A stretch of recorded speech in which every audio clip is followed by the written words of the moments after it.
Shalom, Javerín. Les habla el rabino Joseph. Damos gracias al Santo Bendito porque estamos una semana más en torno al comentario de la Parashá. Esta semana, la semana del 4 del mes de Kislev del año 5781, que corresponde al 20 de noviembre del 2020, nos corresponde la Parashá Toldot. Y la Parashá Toldot, al igual que varios pasajes del Sefer Bereshit, aquí encontramos fundamentalmente nombres, ¿cierto? Genealogías. Y en general el Sefer Bereshit tenemos nombres, lugares, historias, y que en principio parece solamente un relato. De hecho, para muchas personas el Sefer Bereshit tiene poco peso, ¿cierto? Incluso para los temas de fe, porque dicen, no, son historias nomás, son relatos. Pero en realidad no es así. Nos enseña el Sefer Bereshit, ¿cierto?, cómo vivir con un sentido más profundo la existencia humana. Por eso hay cosas que las toma desde un punto de vista en general. Y como ya hemos aprendido, desde un punto de vista general pasa a lo particular. Esta parashá se encuentra en el Sefer Bereshit, precisamente en el capítulo 25, verso 19. Va del 25:19 al 28:9. Y la verdad es que hay varios pasajes que me llaman la atención, en realidad.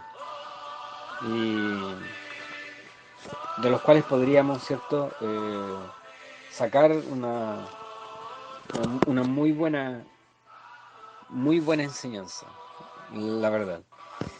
Y dice la Torá, parte, ¿cierto? Dice, Be'ele toldot Yitzhak ben Abraham. Abraham olid et Yitzhak. Estas son las generaciones de Isaac, hijo de Abraham. Abraham fue el padre de Isaac. ¿Por qué la escritura, cierto, recalca, cierto, que Isaac, nuestro padre Isaac, era hijo de Abraham? Bueno, llama la atención varias cosas de esta parashá. Primero, lo breve en la Torá, que es el relato precisamente de la vida de Isaac. Si nosotros sacamos la cuenta, en el caso de Isaac, la Torá le dedica media parashá. En cambio, en el caso de Abraham ocupa 3 parashot, 3 porciones semanales. En el caso de Jacob, también 3 porciones semanales, 3 parashot. Pero Isaac tiene solamente media. Sin embargo, este es un personaje bastante interesante. Es curioso, pero bastante interesante, en realidad. Así que vamos a ver qué nos dice la escritura acá. Aquí dice, ¿cierto? Estas son las generaciones de Isaac, hijo de Abraham. Si ya dijo que era hijo de Abraham, ¿por qué dice Abraham fue padre de Isaac? Bueno, hay una historia en realidad que trata de, ¿cierto?, dilucidar en realidad qué fue lo que motivó, ¿cierto?, al Ruach HaKodesh a escribir, ¿cierto?, a dejar claro ahí que Abraham era el padre de Isaac. Y es porque si nosotros consideramos, ¿cierto?, que la escritura nos dice que Abraham era de edad y nuestra madre Sara también, y no podían tener hijos, alguien podría haber pensado, ¿cierto?, que el hijo que tuvo Sara no era de Abraham. ¿verdad? Eh, Nunca faltan por ahí los malos comentarios. Debido a eso, la Torá se apresura, ¿cierto? Se adelanta y dejan claro que Abraham era el padre de Isaac. Y lo otro es que hay un detalle bastante interesante, y es que el Eterno se encargó de que incluso los rasgos físicos de nuestro padre Isaac fueran muy parecidos a los de Abraham. Tenemos un pasaje bien curioso, cuando Abraham manda a Eliezer a buscar novia para Isaac su hijo, y el criado Eliezer ya viene de vuelta y ya se vienen acercando, ¿cierto?, de regreso a casa, viene conversando con Rivka, dice que ven a Isaac de lejos. Sin embargo, cuando Rivka pregunta quién es, Eliezer dijo, él es mi señor. Y en realidad se está refiriendo a Abraham. Él pensó que era Abraham porque de lejos se parecían mucho. Y esto también es una intervención del Eterno para dejar de lado, ¿cierto?, toda habladuría de que posiblemente Abraham no fuera el padre biológico de Isaac. Por eso la Escritura quiere aclarar eso, ¿cierto? Y se adelanta y nos pone esa frase. Abraham es, ¿cierto?, eh, padre de Isaac. Y después pasamos, ¿cierto?, al tema de en la tercera lectura, me llama la atención también, dice, Isaac se enriqueció y siguió engrandeciéndose hasta que llegó a ser muy, muy poderoso. Eh, en la tercera aliá, en la tercera lectura, tenemos, ¿cierto?, en el verso 17, dice, Isaac se fue de allí, estaba con Abimelech, y acampó en el valle de Gerar, y se estableció allí. Y dice que volvió a cavar los pozos de agua, ¿cierto?, que habían sido cavados en los días de Abraham su padre. Los filisteos los habían tapado, en realidad, después de la muerte de Abraham. Y cosa curiosa, dice, les puso los mismos nombres que le había puesto, ¿cierto?, el padre Abraham a los pozos. Aquí se dio una riña, y eso hace, ¿cierto?, que él siempre esté moviéndose. Isaac siempre se está moviendo, se está moviendo. Si no funciona algo aquí, lo va a probar allá. Si no funciona allá, se va a correr un poco. Siempre, siempre buscando una salida, ¿cierto? ¿Y qué me llama la atención a mí? Me llama la atención el trabajo, ¿cierto? El trabajo que tiene Isaac. Si nosotros consideramos bien el contexto, estamos en medio del desierto. ¿Y qué negocio podría ser bueno en medio del desierto, sino el negocio del agua? De hecho, los siervos de Isaac peleaban con los pastores de Abimelech precisamente por el agua. Se cree, ¿cierto?, que las próximas guerras en Medio Oriente no va a ser por petróleo, sino por agua, por el elemento vital.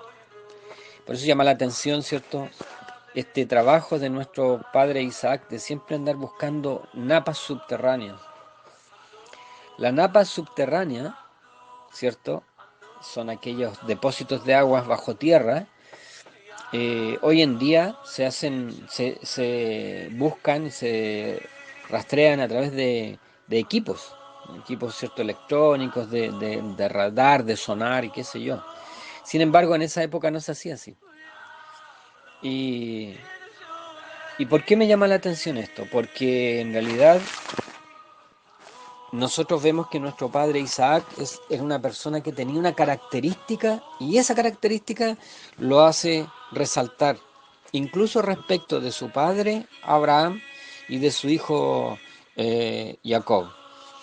Y la característica que él tenía era precisamente esa, que él tenía la capacidad de ver algo, de percibir algo donde otras personas no lo percibían, ¿verdad? Es decir, él podía ver la esencia de las personas. La esencia de las personas está dada generalmente por sus acciones. no solo por lo que habla, porque a veces hablamos bonito pero no hacemos nada, sino por lo que hace, por sus acciones.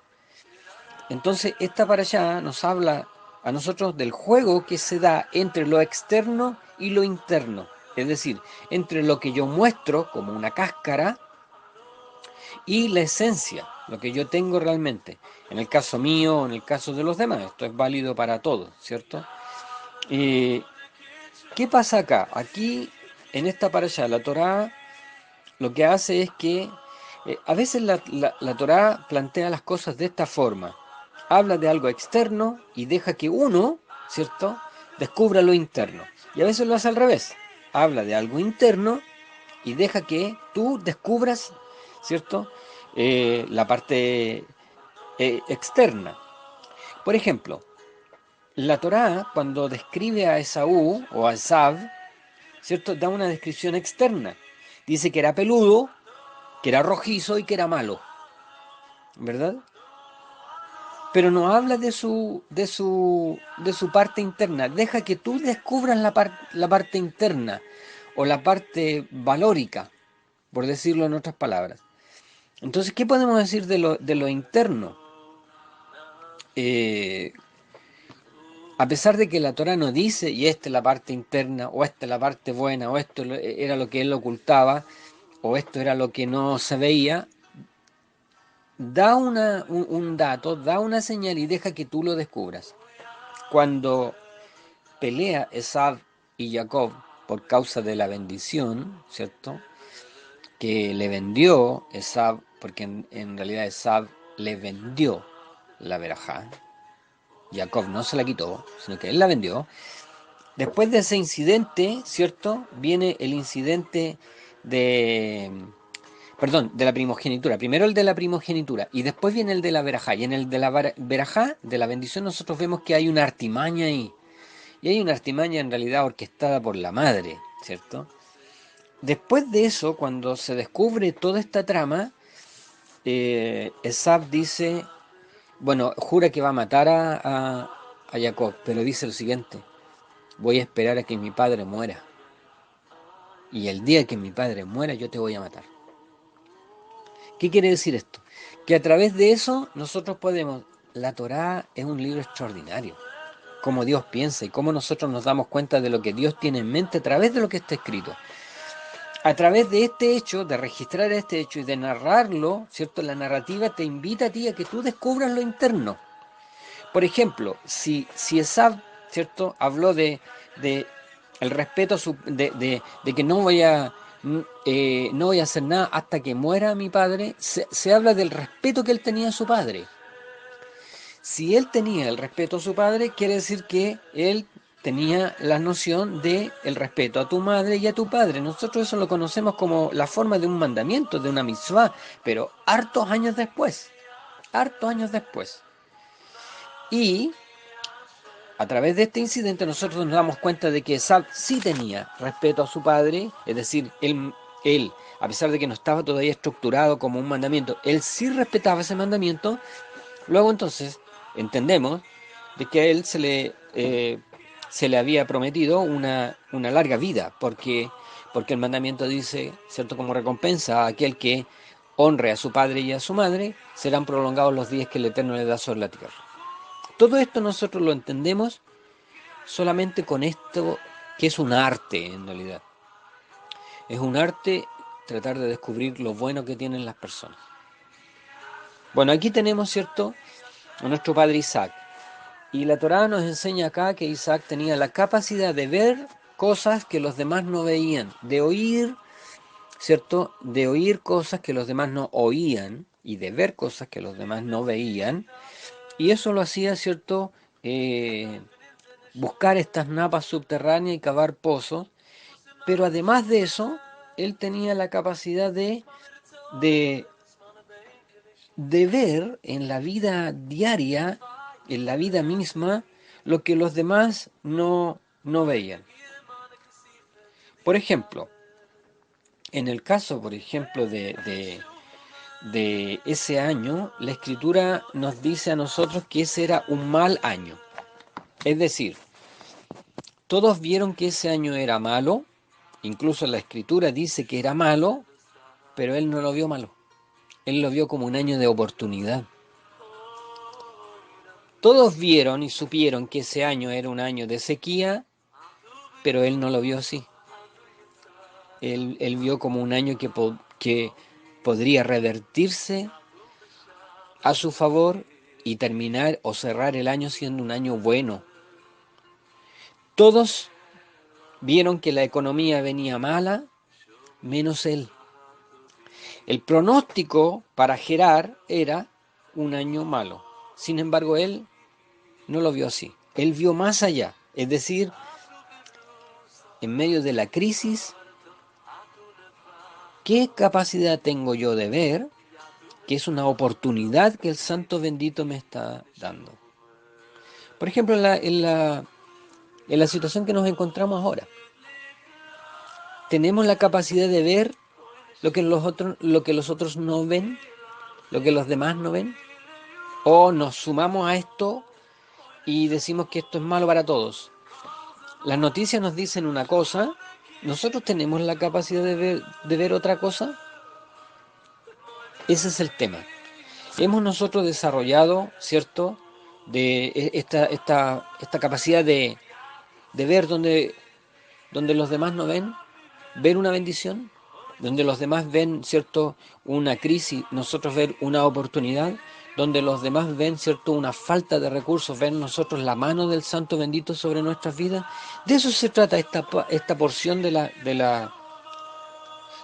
parashá, de la capacidad que tenemos de ver no con estos sentidos, no con estos ojos, sino con los ojos de la fe, sino con los ojos del Espíritu, lo que nos dice, ¿cierto?, eh, lo que no es lógico, ir más allá de la lógica. ¿Se fijan ustedes? Entonces, por eso, en este aspecto, nuestro padre Isaac resalta sobre los demás, sobre los demás. Es decir, fíjense en un detalle, este detalle a mí me parece interesante. En el caso de Abraham, el Eterno le permitió a Abraham, en época de hambre, bajar a Egipto. El Eterno también le permitió a Jacob bajar a Egipto, en época de hambre también. Sin embargo, a Isaac no se lo permitió, por dos razones. Bueno, primero porque Isaac representa el juicio. Y una persona, ¿cierto?, para representar el juicio debe estar asentado, por razones no las voy a dar ahora, un poco largas, debe estar asentado sobre la tierra de Israel, que es la tierra del juicio, o donde iban a estar posteriormente los tronos del juicio de Dios. Y lo segundo es porque Isaac viene a ser una persona, ¿cierto?, con la capacidad de manejar el discernimiento entre lo externo y lo interno. Hay un juego entre lo externo y lo interno. Lo que mis ojos me dicen y lo que la fe me dice. Ese es el tema. Por eso, ¿cierto?, Dios no le permitió a Isaac bajar. De hecho, cuando va a bajar le dice, no desciendas a Egipto, vive como extranjero. Vive como extranjero, mire el consejo de parte del Eterno. Vive como extranjero sobre esta tierra y yo te voy a bendecir. Es decir, vive contra toda lógica, desarróllate contra toda lógica. Conozco, bueno, tengo que dar testimonio de mi caso particular y de muchos más que dicen que este año ha sido un año bueno para ellos. En términos reales, ¿cierto? Y en términos tangibles, para mí ha sido un año bueno. No obstante, la pandemia. Y es porque en realidad, bueno, los años, por lo menos en mi caso, me han enseñado, ¿cierto?, a tratar de ir viendo una oportunidad cada vez que hay una crisis. Y esta característica debiera darse en todos nosotros. Es decir, ¿por qué pensar, ¿cierto?, que una enfermedad es una enfermedad fatal o final? A lo mejor es una oportunidad de parte del Santo Bendito para probar la sanidad del Señor. ¿Cómo probar la sanidad del Señor si no me enfermo? ¿Cómo probar y degustar el consuelo de Dios sin una pérdida trágica? ¿Cómo, ¿cierto?, experimentar, la cercanía de Dios sin una situación de carencia, de falta. ¿Se fijan? Es decir, aquí la Escritura nos dice que el año era malo, pero que este hombre sembró. No está diciendo que el año es bueno, está diciendo que el año es malo. Es decir, hay un año de crisis, todos los pronósticos dicen que va a haber hambre.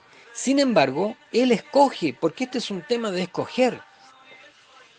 Estoy leyendo un libro que me regaló el hermano Elías, bendita sea su memoria, se llama La bailarina de Auschwitz. Y, y plantea precisamente eso. Yo tengo el poder de elegir o me quedo con lo negativo que me ha ocurrido en mi vida o lo que está ocurriendo, ¿cierto? A nivel mundial, o yo decido y yo escojo cambiar, ¿cierto? Esa forma de mirar la vida y yo decidirme a ser feliz, a estar completo, a estar satisfecho, a estar bendecido por parte del Eterno.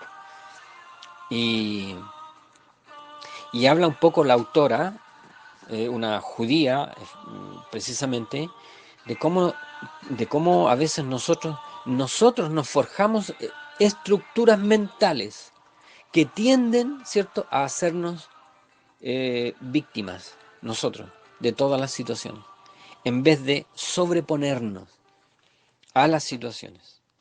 Entonces aquí vemos que a nuestro padre Isaac le sucedió eso. Debemos nosotros desarrollar esta cualidad, esta característica que tenía nuestro padre Isaac. Somos hijos también de Isaac, ¿cierto?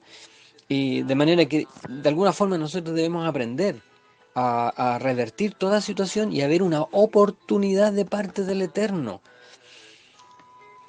Siempre tratamos de hacer una conexión con el Brit Hadashah. En el Brit Hadashah hay una situación muy curiosa, pero con una tremenda lección para nosotros. Viene pasando Yeshua, nuestro bendito Mesías, con sus talmidim, y uno de ellos ve a un ciego y le dice, ¿quién pecó, Raboni, para que él naciera así? ¿Este o sus padres? Y él le dice, ninguno, solamente que nació así para mostrar la gloria de Dios. Y eso corona el pensamiento de esta parashá.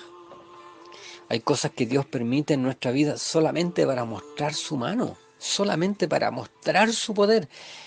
Y eso fue lo que dijo Mashiach. No le estén echando la culpa a nadie, no le echen la culpa ni a la genética, ni a la mala suerte, ni a los padres, ni a las maldiciones generacionales. No, si todo esto está preparado solamente para mostrar el poder de Dios.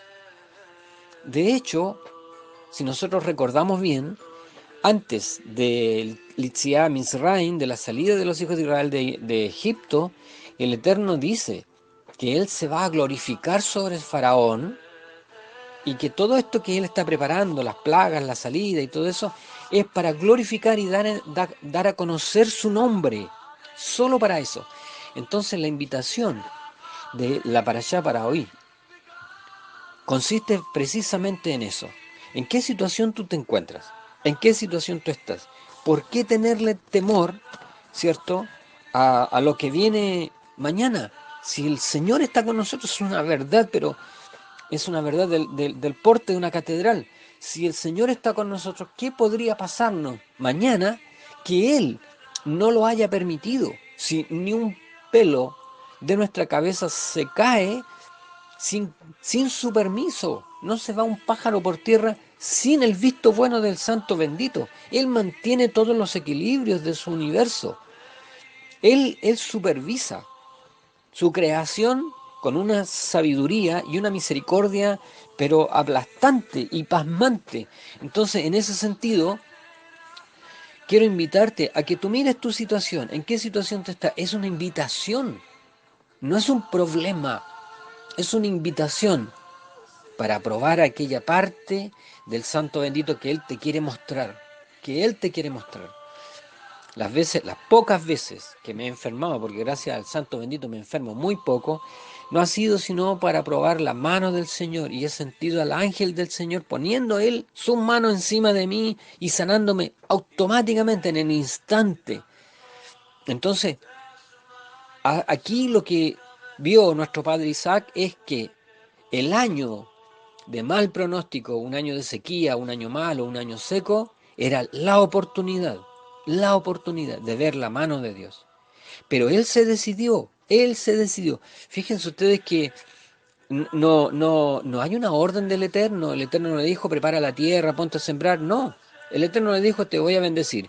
Y le dijo, te voy a bendecir de una manera tan general como a mí, a ti y a todos nos ha dicho, más de alguna vez te voy a bendecir.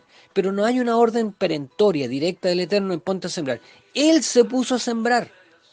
Él se puso a buscar agua y la encontró. Él se puso a sembrar y tuvo ganancias 100 por 1 en un año malo. En un año malo. Entonces, ¿cuál es la situación en la que tú te encuentras? No lo mires como problema. Esa es la invitación de nuestro querido Dios hoy día, de nuestro amado Dios, de nuestro Padre Celestial. Y es que veamos la situación en la que nos encontramos nada más como una excusa para que el Santo Bendito muestre su mano gloriosa sobre nuestras vidas. Cuando Yeshua está con sus discípulos después de la resurrección, les dice, yo tengo que dejarlo, yo me tengo que ir. Y eso tiene que haber sido una noticia tan devastadora para los discípulos, para los talmidim, que él se apresura y dice, pero no los voy a dejar huérfanos, no los voy a dejar huérfanos. Y la Escritura nos dice que Dios es un Dios emet y todas las palabras del Mesías son palabras de verdad, ¿cierto? Él dijo, yo no he dicho nada que mi Padre no me haya dicho, no me haya ordenado decir. No he hecho nada por mí mismo. Todo lo que he hecho y todo lo que he dicho viene de arriba.